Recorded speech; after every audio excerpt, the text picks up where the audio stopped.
Assalamualaikum warahmatullahi wabarakatuh. Lanjut kita memperkenalkan jenis philodendron ya. Di sini saya sudah dihadapkan dengan satu buah jenis philodendron yang akan saya perkenalkan buat teman-teman semua yang kira-kira belum tahu untuk jenis philodendron yang satu ini. Oke, ini adalah jenis philodendron yang dinamakan painted lady. Philodendron painted lady. Philodendron painted lady sendiri punya keunggulan atau keunikan dari tangkai daun ya, tangkai daun yang awalnya sedikit agak merah seperti ini. Ini pun kelebihan yang biasa dipunyai oleh philodendron berjenis Bilithiae ya. Ini Bilithiae itu sendiri punya keunggulan untuk tangkai batang berwarna oranye. Itu yang membuat beberapa tanaman philodendron masing-masing punya keunggulan. Oke, kita lihat dari dekat untuk spesifikasi lebih lanjut. Nah, untuk batang ya, untuk batang yang sedikit masih muda, dia biasanya berwarna merah ke oranye-oranye seperti ini. Nah, ini warna-warna cerah seperti ini yang membuat pecinta tanaman hias tertarik untuk jenis philodendron ini. Kemudian tangkai batang yang tangkai daun ya, yang tangkai daun yang sedikit agak berwarna oranye dan kecoklatan ini juga mempunyai kelebihan tersendiri untuk pecinta tanaman hias. Ini pun mempunyai corak warna yang cukup unggul ya, untuk warna-warna seperti ini yang sering diminati oleh para pecinta tanaman, khususnya tanaman hias berjenis philodendron. Kemudian kita lanjut ke arah daun. Nah, untuk warna daun seperti ini menongolkan atau menonjolkan semburat-semburat warna kuning berpadu dengan warna hijau sedikit agak muda. Kemudian adapun warna lain yang bisa ditunjukkan oleh philodendron ini ada seperti ini. Ini hijau full, kemudian ada sedikit ngeblok bagian sininya hijau. Nah, baru bagian sini dengan semburat-semburat yang seperti tadi. Nah, seperti ini. Nah, ini pun sangat bagus ya untuk jenis seperti ini daunnya kalau coraknya seperti ini. Nah, untuk kupingan seperti ini ya, untuk kupingan dari awal bagian pucuk kemudian sampai daun tua pun dia seperti ini, berbentuk hati. Ini dengan sedikit agak memanjang, namun tidak sepanjang jenis Bilithiae. Kalau Bilithiae dia masih berukuran cukup panjang lah, artinya dia untuk pembesaran pun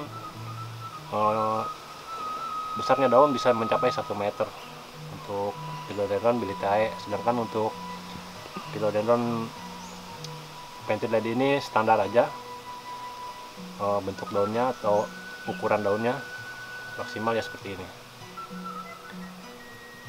Adapun tangkai daun ya seperti ini, tangkai daun yang cukup panjang seperti ini biasanya dengan menopang daun yang sebesar ini pun dia tidak bisa menopang, artinya dengan batang utama kecil juga.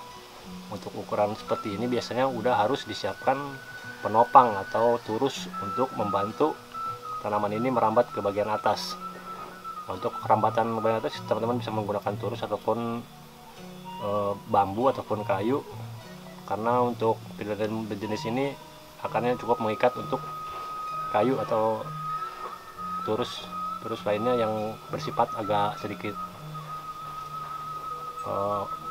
kayu lapuk lah biasanya, yang digunakan untuk kayu-kayu mati yang biasa digunakan untuk menopang atau menggunakan turus yang biasa dijual.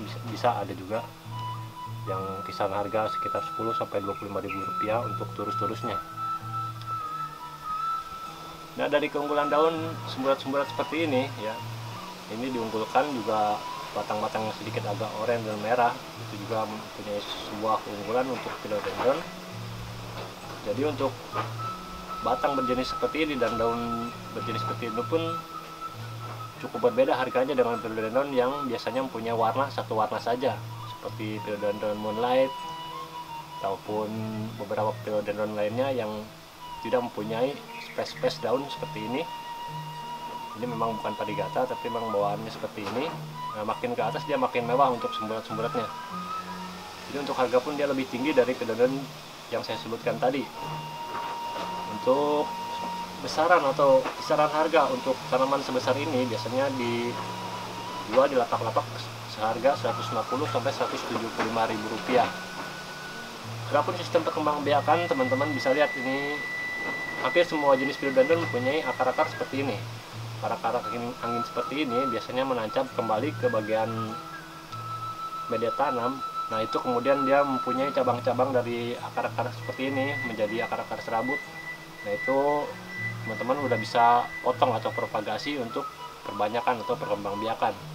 Sedangkan untuk akar-akar seperti ini biasanya masih cukup rawan, teman-teman bisa menggunakan sistem water propagasi dulu untuk memanjangkan bagian akar tersebut ya, seperti ini, supaya bisa menambah nutrisi pada ukuran daun. Biasanya ukuran daun yang biasa dipropagasi adalah 4 daun ke atas ya. Bagian pucuk berjumlah 4 sampai 5 daun untuk amannya. Sedangkan untuk 2 daun batang terlalu muda dan biasanya mengalami pembusukan pada batang kalau terlalu cepat untuk diperbanyak atau dipropagasi. Jadi teman-teman harus sedikit agak sabar untuk memperbanyak philodendron seperti ini. Adapun bisa juga perluas, namun luas-luasan itu juga harus cukup kematangan atau batang yang cukup sudah sedikit agak tua. Artinya kalau terlalu muda itu terlalu rawan. Nah untuk media tanam saya menggunakan sekam bakar, kemudian bercampur dengan kokopit, juga dicampur dengan sekam mentah yang sudah terfermentasi, juga cacahan daun bambu yang sudah terfermentasi. Dan ini alhamdulillah akar cukup sehat sampai naik ke atas seperti ini. Berarti untuk tanaman pun terlihat sehat ya. Artinya media tanam yang saya gunakan cocok untuk tanaman ini. Ini pun ada sedikit pasir malangnya, sedikit pasir malang halus saya campur sedikit untuk menambah poros pada bagian bawah ya. Artinya memang jenis philodendron seperti ini berbatang sedikit agak lembek ya. Kalau terlalu basah dia juga cepat pembusukan pada bagian akar. Apalagi akar sudah saling menumpuk di bagian bawah, saling mengikat. Nah, itu yang membuat tanaman tidak sehat, kemudian terjadi pembusukan pada bagian akar. Untuk perawatan sendiri teman-teman bisa menggunakan pupuk kandang berupa kotoran kambing atau kotoran hewan ya, yang masih utuh bulat-bulat namun sudah terfermentasi. Di sini saya menggunakan pupuk kimia berjenis Dekastar ya. Ini saya menggunakan Dekastar untuk pemupukan philodendron ini. Dekastar pun cukup aman. Artinya untuk per 3 sampai 6 bulan kita tidak usah melakukan pemupukan lagi ya.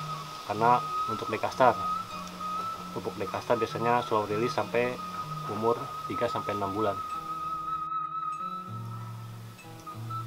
Nah ini video untuk pengenalan tentang jenis philodendron Painted Lady.